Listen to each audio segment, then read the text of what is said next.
Bonsoir. Le chef de l'État a frappé hier sur la 5 les 3 coups d'une nouvelle pièce que nos hommes politiques vont jouer en public pendant un an, mais qui n'a pas encore de titre ou de numéro.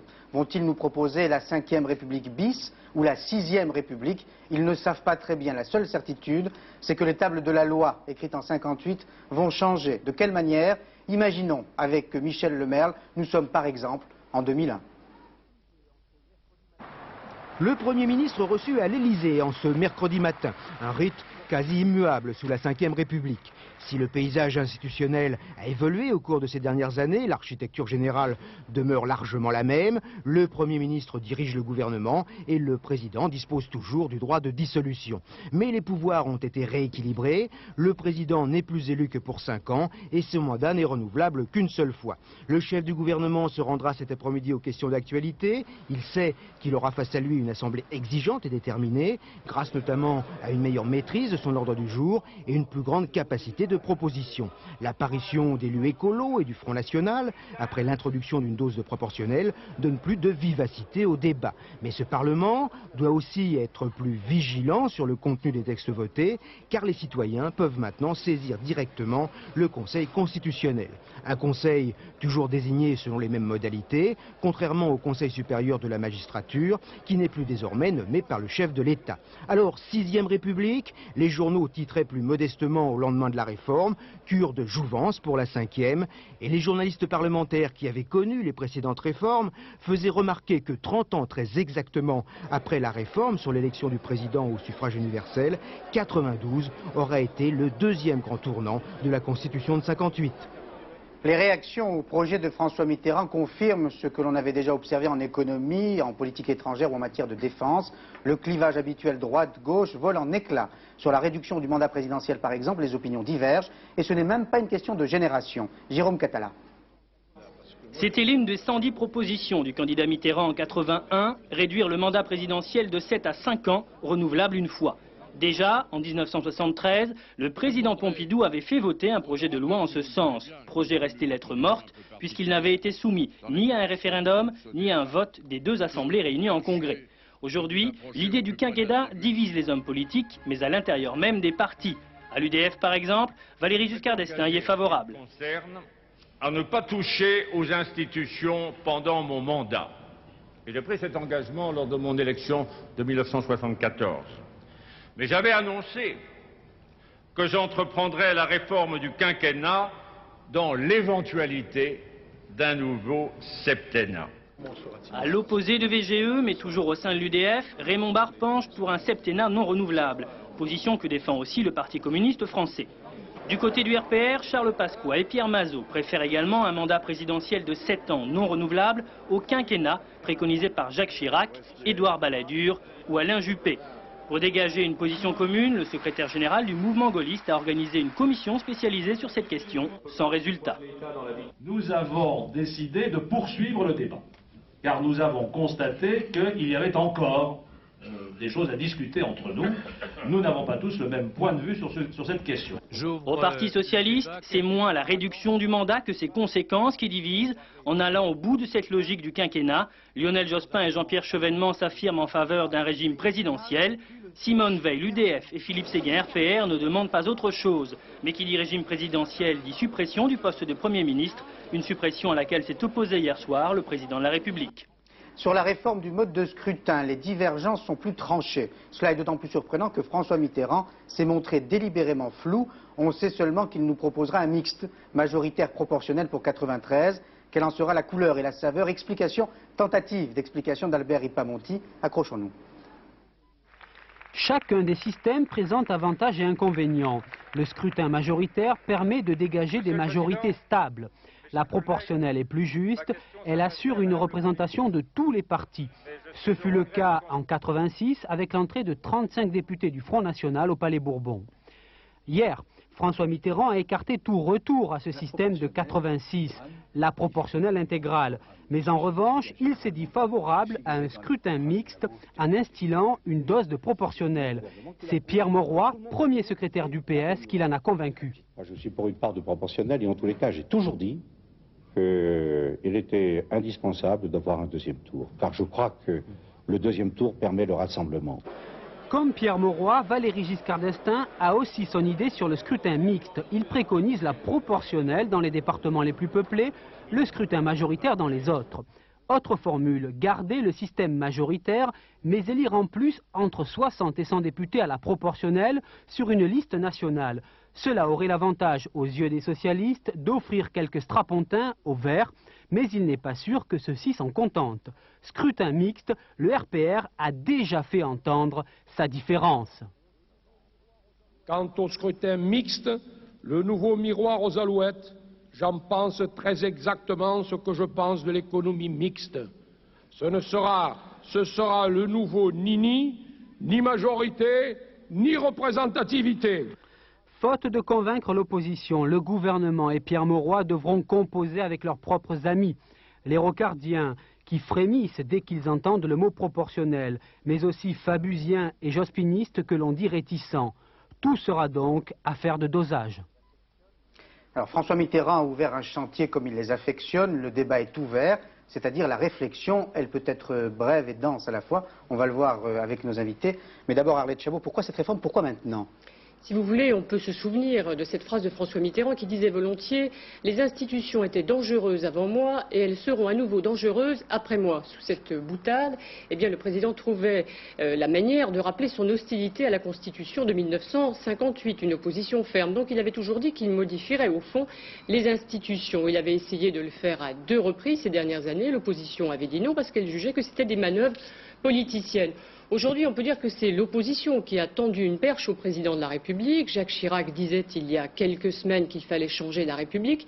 Et Valéry Giscard d'Estaing, hier encore, demandait au président de la République de réduire le plus vite possible la durée du mandat présidentiel, en espérant évidemment que François Mitterrand s'expliquerait à lui-même cette réforme et donc qu'il partirait plus tôt. Donc François Mitterrand savoure en quelque sorte la perche qui lui est tendue. Il va modifier effectivement la Constitution, reprend l'initiative et en quelque sorte va relancer le débat. Et les Français pourront peut-être penser à autre chose qu'au chômage et aux difficultés économiques. Oui, on aura du grain à moudre. Pour ne pas rater sa sortie, à votre avis, c'est peut-être l'arrière-pensée de François Mitterrand? Il faut regarder le calendrier. La formule proposée par François Mitterrand, c'est donc quelque sorte vraisemblablement un référendum dans le 2e semestre 92, c'est-à-dire quelques semaines avant les législatives. Donc il y a plusieurs hypothèses. Ou bien il réussit à créer une dynamique. C'est un succès cette opération. Le PS pourrait en profiter pour les législatives et il pourrait lui terminer son mandat. Ou bien il ne réussit pas à créer cette dynamique et le référendum c'est oui ou non au départ de François Mitterrand. Et dans ce cas-là, évidemment, il peut envisager son départ. Disons qu'hier soir, François Mitterrand s'est donné les moyens de choisir sa sortie. Alors, l'un de nos invités est un jeune gaulliste, Nicolas Sarkozy. Bonsoir. Bonsoir. Vous êtes secrétaire général adjoint du RPR. Vous êtes toujours gaulliste? Toujours, plus que jamais. Plus que jamais? Vous avez un pincement au cœur ce soir, non? Non, je n'ai pas un pincement au cœur. Nous avons réfléchi sur le problème des institutions. C'est un vrai problème. Des hommes comme Jacques Chirac ou Édouard Balladur ont fait des propositions en ce sens. Mais que les choses soient claires, Paul Amar. Il ne s'agit pas pour nous de mettre à bas une constitution de la Ve République qui a fait la grandeur de la France. Mais vous voulez changer et qui a permis à la France du progrès. Et vous voulez changer la République, Jacques Chirac l'a dit. Vous savez, ce que nous voulons, c'est faire une constitution plus démocratique. Ce que nous voulons, c'est que les Français participent davantage. Voyez-vous, dans l'intervention du président de la République, il y avait un grand absent, c'est le mot référendum. Le président parle de changer les institutions. À aucun moment le mot référendum, c'est un beau mot, c'est celui qui fait confiance au peuple, qui est un appel à la souveraineté nationale. Sera-t-il dans le volet des réformes qui nous seront proposées? C'est pas exclu, si j'ai bien compris. Il peut aussi le proposer par référendum. Écoutez, c'est tout à fait extraordinaire ce qui s'est passé finalement lors de l'intervention du président de la République. On a un président de la République qui arrive à la télévision et qui dit « Écoutez, mes chers concitoyens, j'ai une réforme formidable à proposer. Elle est exceptionnelle d'importance, mais je ne le dis pas. Je vous la réserve pour dans quelques mois. » Alors pourquoi maintenant? Vous avez posé une question très intéressante. Mais tout simplement parce que François Mitterrand sait bien que les élections sont d'ores et déjà perdues pour les socialistes et qu'il fallait inventer un coup. Donc vous n'avez pas tout compris. C'est la raison pour laquelle on a invité des exégètes de la pensée mitterrandienne. Bonsoir, Pierre Favier et Michel Martin-Roland. Vous avez écrit déjà 2 tomes sur la décennie Mitterrand. Alors vous-même, vous qui avez suivi pour l'agence France Presse François Mitterrand à l'Élysée, comment interprétez-vous l'intervention d'hier? Oui, non, j'ai le sentiment effectivement que le chef de l'État qui est confronté quand même à une période difficile, les socialistes sont aux prises avec les difficultés de la gestion au quotidien depuis 3 ans, et voilà que le chef de l'État veut déplacer le jeu, j'ai l'impression, veut décaler un petit peu les jeux, et s'est attaché à faire et à dire, en tout cas à proposer, sans donner beaucoup de précision quant au contour exact de ce qu'il envisage de faire, de réformer les institutions. Certes, il avait promis dans ses 110 propositions de 1981, dans sa lettre aux Français de 1988, il avait laissé entreapercevoir ses projets en matière de réforme constitutionnelle. Aujourd'hui, il a pensé que le moment était venu, ne serait-ce que pour déplacer le jeu, effectivement. Est-ce que ça ressemble à 1984, en pleine guerre scolaire, quand il avait parlé déjà d'un référendum qu'on n'a jamais vu? Ça ressemble et en même temps ça diffère. Ça ressemble parce que c'est dans le domaine des institutions que le président voudrait déplacer le jeu et tenter de reprendre l'initiative. Ça diffère dans la mesure où là, il commence à annoncer les choses à l'avance. Il ne prend pas la classe politique et l'opinion par surprise. Il étale un petit peu, il garde les cartes un peu moins de sa poitrine. Et à votre avis, cette fois, il va le faire? Il va sans doute le faire, à condition, évidemment, que l'Assemblée nationale et le Sénat enclenchent le processus. Alors, s'il le fait, Nicolas Sarkozy, je me retourne vers vous, sur la réduction du mandat présidentiel à 5 ans. Que dites-vous? Que ferez-vous? Moi, je dis à titre personnel que je suis pour la réduction du mandat présidentiel à 5 ans pour une raison très simple. Le président de la République, c'est beaucoup de pouvoir et il est normal qu'à intervalles plus brefs, il puisse vérifier qu'il a la confiance du peuple. Mais je réserve ma réponse quant à la question qui sera posée par François Mitterrand, puisque je ne la connais pas. Sur l'extension des pouvoirs du Parlement, que dites-vous? Mais naturellement, oui, les pouvoirs du Parlement aujourd'hui sont foulés aux pieds, mais je voudrais dire à ce propos qu'il n'y a pas besoin d'une modification constitutionnelle ou institutionnelle pour donner plus de pouvoir au Parlement. La dérive à laquelle nous avons insisté depuis 10 ans est extrêmement préoccupante. Paul Amar, pour utiliser moins le 49.3, c'est uniquement dans la tête que ça se passe, dans les mentalités. Sur la saisie du Conseil constitutionnel par les citoyens, que dites-vous? Je suis pour. Vous êtes pour sur pas mal de points. Mais écoutez, s'il s'agit d'ouvrir un débat sincère, utile, pour que davantage de nos concitoyens aient confiance finalement, retrouvent le chemin des urnes, alors je suis pour. Il y a un point où je suis férocement contre, c'est le mode de scrutin. J'allais y venir. On ne change pas la règle du jeu avant les élections. Enfin, c'est tout à fait extraordinaire. Le président nous dit, attention, il ne faut pas gêner les élections régionales. Et il a raison. Donc je ne proposerai pas mon référendum et toutes mes histoires de réforme avant les régionales. Et il va les proposer avant les législatives. Alors ce qui était valable pour les régionales ne l'est pas pour les législatives. Vous le voyez, Paul Amar, derrière, à mon avis, il y a une arrière-pensée politicienne. Alors, messieurs, vous allez consacrer un 3e tome à la décennie Mitterrand, enfin aux 2 septennats. Oui. Vous allez l'appeler comment? La 6e République, en un mot?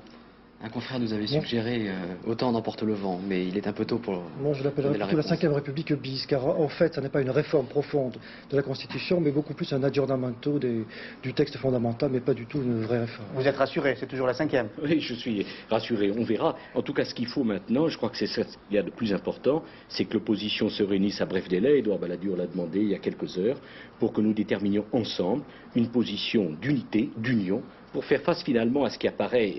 les heures passant comme un piège. Et si l'on devait résumer cette position par un mot, refus? Non, intéressant pour le débat, mais inquiétude et méfiance. Merci Nicolas Sarkozy, merci messieurs. Cette gamberge sur nos institutions et sur la nouvelle République ne doit pas occulter le passé pour autant, même lointain. Le chef de l'État s'est rendu en fin de matinée sur la tombe du soldat inconnu.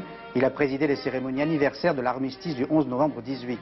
François Mitterrand a également décoré des rescapés de la Grande Guerre, qui verront sans doute avec émotion ce document sur la guerre des tranchées entre Français et Allemands. Martine Alcan et Jean Baudin en décrivent l'horreur, mais révèlent aussi que les soldats français et allemands n'hésitaient pas à désobéir à leurs officiers pour respirer et cesser de s'entretuer. Ici, pendant 4 années d'âpres combats, souvent au corps à corps. L'enjeu stratégique, cette butte du Vauquois, jamais acquise mais chèrement disputée. D'un côté, les Allemands qui occupent les 2 tiers nord du plateau. Au sud, les Français. Des positions qui ne changeront jamais au cours de ces 4 ans d'attaques et de contre-attaques. 5000 offensives, 16 000 morts des 2 côtés. Du mois d'août 1914 au 27 septembre 1918, la vie et la mort s'installent sur et dans le sous-sol de cette colline. Ils sont de 800 à 1000 hommes qui vivent en permanence dans ce sous-sol humide. En avril-mai 1915 commence la terrible guerre des mines, des combats qui ne s'arrêteront qu'en juin 1917.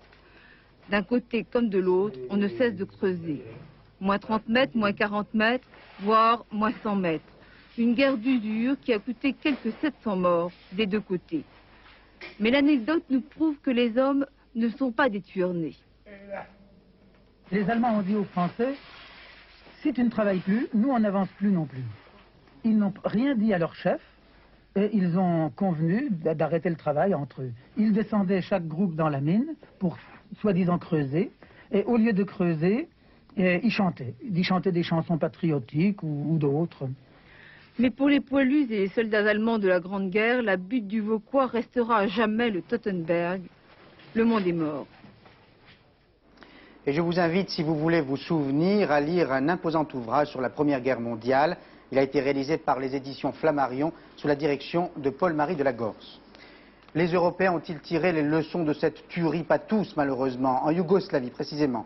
La coïncidence est troublante. Serbes et Croates se vouent une haine féroce et n'entendent plus les appels au cessez-le-feu. Les Serbes, aidés par l'armée fédérale, veulent manifestement obtenir la reddition de leurs ennemis. Jean-Paul Giroir. Rue par rue, maison par maison, les troupes fédérales avancent peu à peu au cœur du bastion croate de Vukovar. À en croire les médias serbes, les forces croates ne tiendraient plus que quelques rues et une partie du centre-ville. Selon la télévision de Belgrade, la chute de cette cité symbole de la résistance croate ne serait plus qu'une question d'heures. Le même sort menace le port historique de Dubrovnik. L'artillerie fédérale y a tiré pas moins de 3000 obus hier, sans doute autant aujourd'hui. Ces 60 000 habitants, assiégés depuis 42 jours, ne quittent plus les abris. Même violence dans les combats sur les autres fronts de Croatie, à l'exception notable de Rijeka. Après une médiation des observateurs européens, la marine fédérale a levé le blocus de ce port croate et y a embarqué les hommes et les armements fédéraux qui s'y trouvaient. Les deux camps demandent désormais l'envoi d'urgence de casques bleus de l'ONU, mais bien sûr pas au même endroit. Les Serbes voudraient qu'ils s'installent sur la ligne de front, ce qui entérinerait un changement de frontière. Les Croates souhaitent au contraire qu'ils prennent position sur la frontière actuelle entre les deux républiques. Boris Yeltsin est populaire, mais il n'a pas tous les droits. Le Parlement russe le lui a rappelé. Il a tout simplement annulé un décret pris par Yeltsin qui avait instauré, sans en référer à quiconque, l'état d'urgence dans une république sécessionniste, la Tchétchénie. Joël Hazard.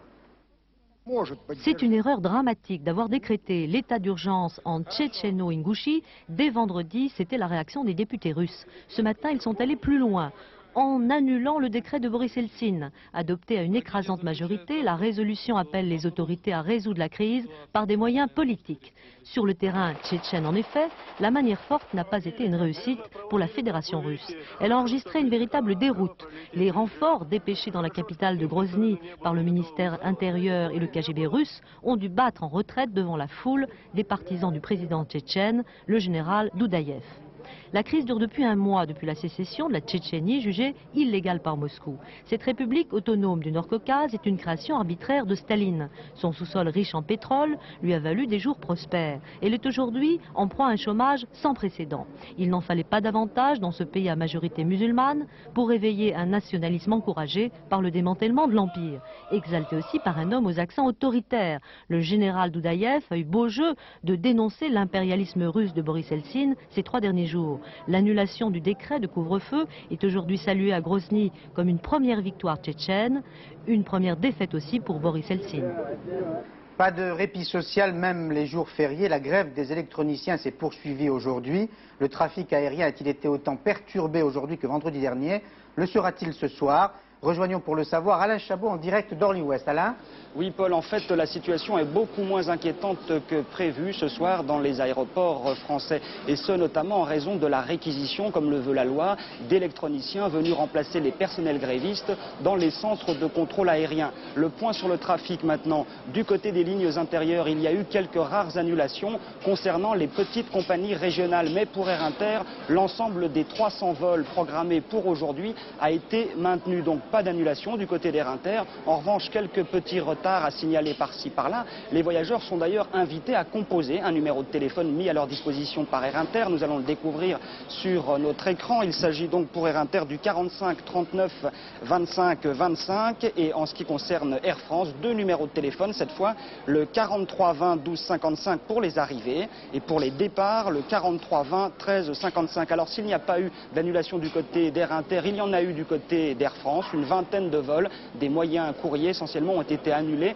En revanche, l'essentiel du trafic long courrier a été maintenu aujourd'hui. Pour la journée de demain, vigilance, il n'y a pas de perturbation prévue pour l'instant. Là encore, il faut téléphoner. N'hésitez pas à téléphoner pour vous renseigner, car la grève va durer, comme on le sait, jusqu'à mercredi matin. Merci Alain Chabot. Pascal Justice résume les autres événements couverts par toutes nos rédactions. 2 personnes ont trouvé la mort cet après-midi dans un accident d'hélicoptère près de Caen. L'appareil venait de Paris et se rendait à Saint-Lô dans la Manche. Il s'est écrasé à Garcelles-Séqueville, en bordure de la nationale 158. On ne connaît pas encore les raisons de l'accident ni l'identité du passager, mais il semblerait que les conditions météo aient été défavorables. série d'attentats non revendiqués en Corse. Hier soir vers 20h30, un garage Honda à la sortie sud d'Ajaccio a été entièrement soufflé par l'explosion de plusieurs charges de forte puissance. À cette heure, le garage était vide, il n'y a pas eu de victimes. La même nuit, un autre attentat, manqué celui-là, visait un camp de naturisme près de Porto Vecchio, mais les démineurs ont réussi à neutraliser la charge explosive. Une centaine de salariés de l'usine Renault du Mans ont occupé en fin d'après-midi 2 péages de l'autoroute A11 où ils ont laissé passer gratuitement les automobilistes aux sorties Le Mans Ouest et Nord. Ils ne sont restés qu'une demi-heure et aucun incident n'a été signalé. Ces déchets hospitaliers proviennent d'Allemagne. Depuis 89, 25 000 tonnes de seringues et autres instruments usagés ont été déversés sur la décharge de Triclin, en Moselle, en toute impunité. Aujourd'hui, les écologistes regroupés en association ont porté plainte contre X pour présence illicite de déchets hospitaliers. À Herbé, dans l'Isère, le directeur d'une troupe de théâtre enfantine, les Baladins en herbe, a été inculpé et écroué pour attentat à la pudeur sur mineurs de moins de 15 ans. Émile Mourat, 50 ans, avait déjà fait l'objet d'une plainte pour des faits similaires en 88, mais la plainte avait débouché sur un non-lieu. Le nucléaire à domicile, gratuit, propre et pas dangereux, c'est possible. Pas tout de suite, mais c'est possible, grâce au succès d'une expérience européenne en Grande-Bretagne. Dominique Dumas. Domestiquer l'énergie équivalente à un morceau du soleil ou canaliser au ralenti la puissance d'une bombe nucléaire. Les scientifiques européens ont réussi ce pari extraordinaire dans ce laboratoire près d'Oxford. Le JET est le nom donné à ce réacteur de 3500 tonnes, un projet civil qui a été mené à bien depuis 1984 par le physicien français Paul-Henri Rebut. La fusion nucléaire classique, c'est d'abord la cassure de gros noyaux d'atomes d'uranium. La fusion contrôlée à Oxford, c'est l'inverse. On réunit 2 petits noyaux d'hydrogène, le deutérium et le tritium. Cette union très violente s'est produite en 2 secondes à 300 millions de degrés, soit 20 fois la température au cœur du Soleil. Aucune matière ne pouvant résister, seul un anneau de champ magnétique a pu contenir cette énergie phénoménale pendant 2 secondes. Comme l'hydrogène est partout, notamment dans l'eau de mer, c'est peut-être un jour l'énergie inépuisable et gratuite, un autre grand pas pour l'humanité. Ce 19-20 est terminé, presque terminé. Nous allons nous quitter avec un homme qui nous a quittés samedi dernier et à qui des centaines et des centaines de personnes ont rendu hommage. Aujourd'hui encore, Yves Montand. Yves Montand sera inhumé mercredi. Nous voudrions le saluer jusqu'à son dernier départ. Bonsoir, à demain. Moi je suis venu à pied et doucement, sans me presser, j'ai marché à pied, à pied. J'étais sûr de vous trouver, je ne me suis donc pas pressé en marchant à pied, à pied. Dans la rue il faisait bon, je me fredonnais une chanson avec le dessous de mes talons. J'aurais pu, ça me fatiguer, traverser Paris entier en marchant à pied, à pied. J'aime déambuler au hasard, je vais partout, je ne vais nulle part, mais simplement pour voir des rues, les belles boutiques sur les avenues et les filles au sourire gracieux, avec des promesses plein les yeux. Les crieurs de journaux du soir, les enfants qui jouent dans les squares.